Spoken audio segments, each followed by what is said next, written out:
Well, welcome back to Counterpoints Friday, actually on a Friday this time, not Counterpoints Monday or Tuesday, but actually on Friday. We even did a Wednesday. We still haven't done a Thursday. That's right. Okay, so we're coming for Thursday. Thursday's not safe from us. Stay away from Saturday and Sunday. That's right. Also, our first Counterpoints Friday with a live studio audience of one. That's right. My mom is sitting about 10 yards away from us, and she is going to be somewhat of an ombudsman every time Ryan says something socialist about unions or the economy. The audience has been prepped not to boo too loudly. Yes, there won't be any booing, but it is sort of fun to have a little live studio audience. Not sure why she has a little bucket of tomatoes there, but I think we might find out. She brought eggs. Yes. All right. Well, our first topic today, we're going right in on the midterms, and I want to put this SOT up because Peter Doocy from Fox News pressed President Biden at a news conference this week, and I think the question he asks and the way Joe Biden responds opens up a bigger discussion about what's happening in the midterm elections. So let's go ahead and roll A1. Top domestic issue, inflation or abortion? All important. Unlike you, there's no one thing. It crosses the board. Domestic, ask me about foreign policy too. There's multiple issues, and they're all important.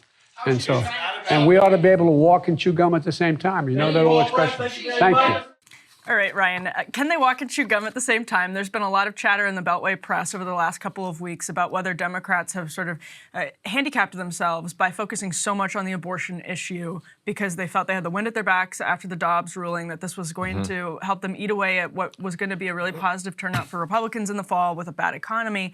But is that actually the case? Do you think that's actually what's going on? Or do you think that Democrats really are walking and chewing gum at the same time, meaning that they can talk about both of those issues and they can target ads about abortion where it'll matter, and maybe not so much elsewhere?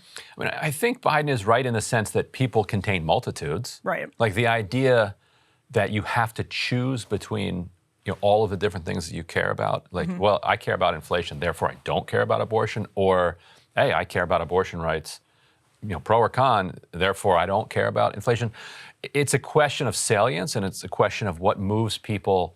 Two things: what moves people to vote or not to vote, right, and what moves people to switch sides. Right. And pundits we'll find out on election night. I'm not terribly optimistic about Democrats' chances, but they have overperformed in basically every special election that we've had since the Dobbs ruling. Overperformed polls, overperformed expectations. And if they do end up overperforming, it will be because people, when they were asked what is the most important issue, they say, well, inflation. Like every single day I'm wondering for two reasons. One, I hear about inflation, on the car radio when I'm driving around, and I know that that's going to impact my 401k, which I've watched, 20%. A lot of people have 401ks. A lot of people have watched their 401ks nosedive. That bothers them, even if they're not going to retire for 10, 20, 30 years. It's like watching that happen gives you anxiety. Secondly, seeing prices rise, spending hundreds of more dollars a month that you don't have on things that you need. Gas prices are going back up. Gas prices are going up. So when you're asked what's the issue that's most important to you, you're going to respond to that. Also, there's tons of polling research that what the media is talking about then comes back to pollsters as the top issue. Oh, yeah, absolutely. Like, around the deficit, for instance. Like, nobody says the deficit. It used to be the number one issue was the deficit. Yeah. Did we solve the deficit? Is the deficit gone? Deficit's not top 30 anymore. Isn't it amazing how that works? Because the media doesn't talk about the deficit. And so people sometimes view these polls as quizzes. What's the correct answer?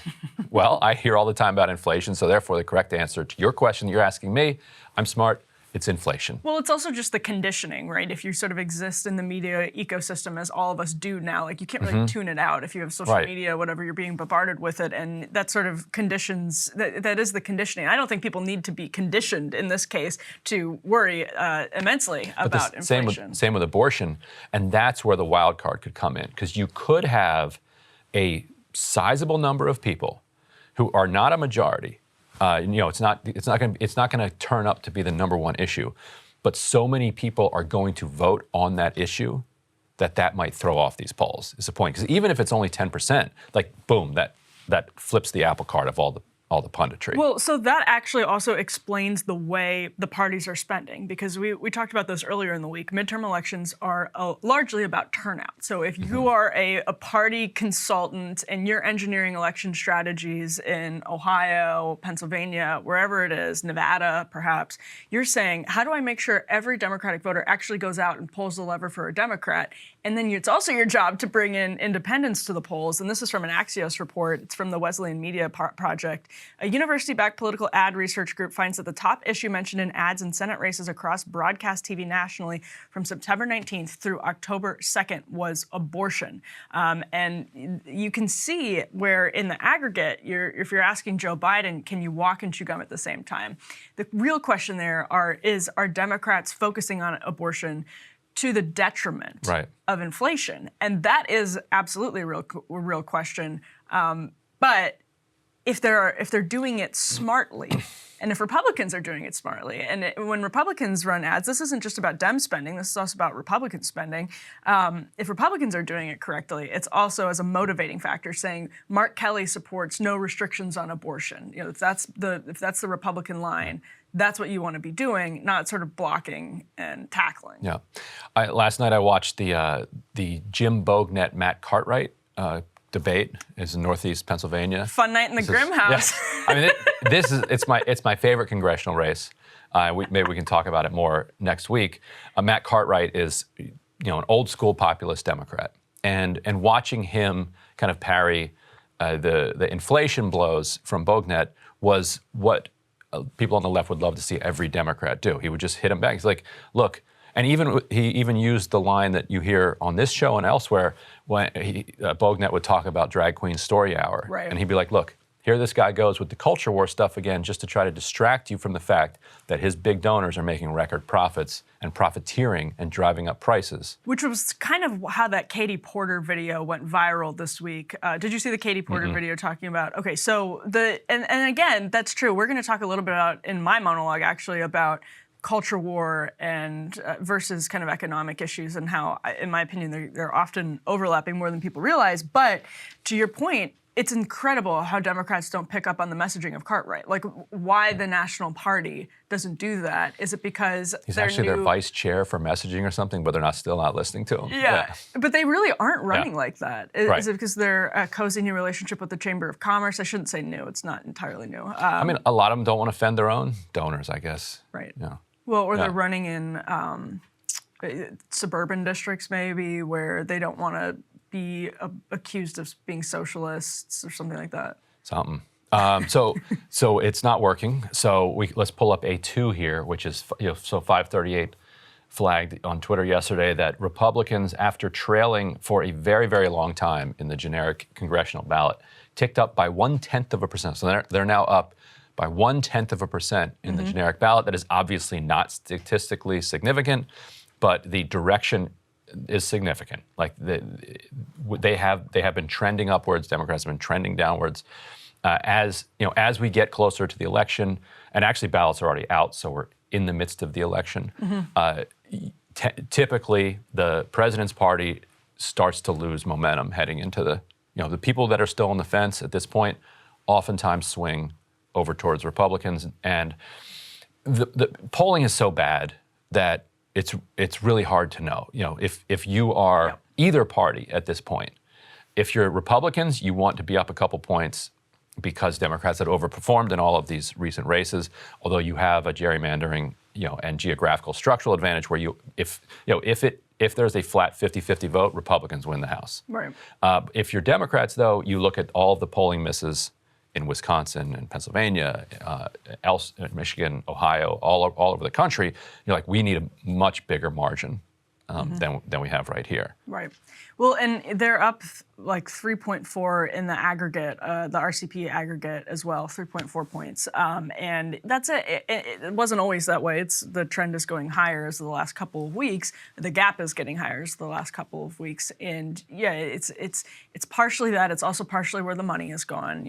After Labor Day, people start spending big money in some of those races, and that what happens, I think, downstream of the money coming in is that people sort of realize what their messages actually are and have to be. Right. And as that kind of congeals, you see the efficacy of it.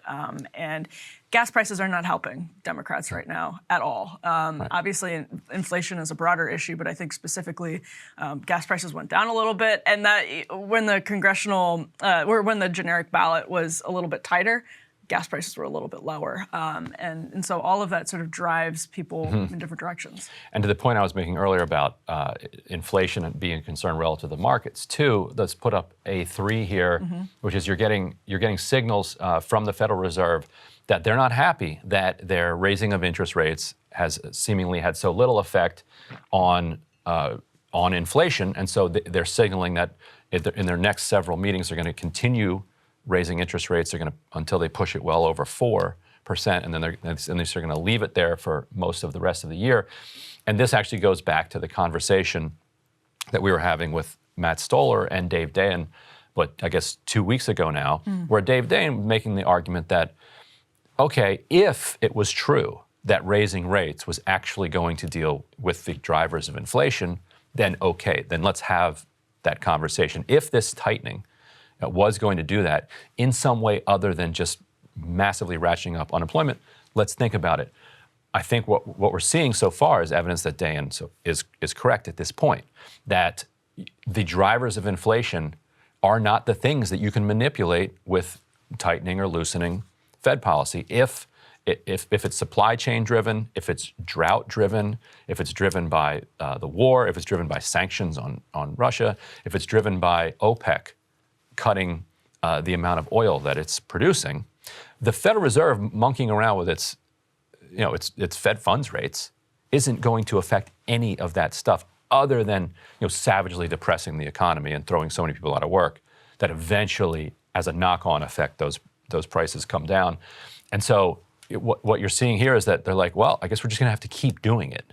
And maybe then it'll rain in California. Or maybe then the war in Russia will end. Or maybe then we won't be seeing heat waves in India. Or like, they feel like they're so divorced from the reality of the economy that they don't recognize this, something that Brad DeLong in his recent book was pointing out, which is that if you think of inflation, people talk about it, heating up.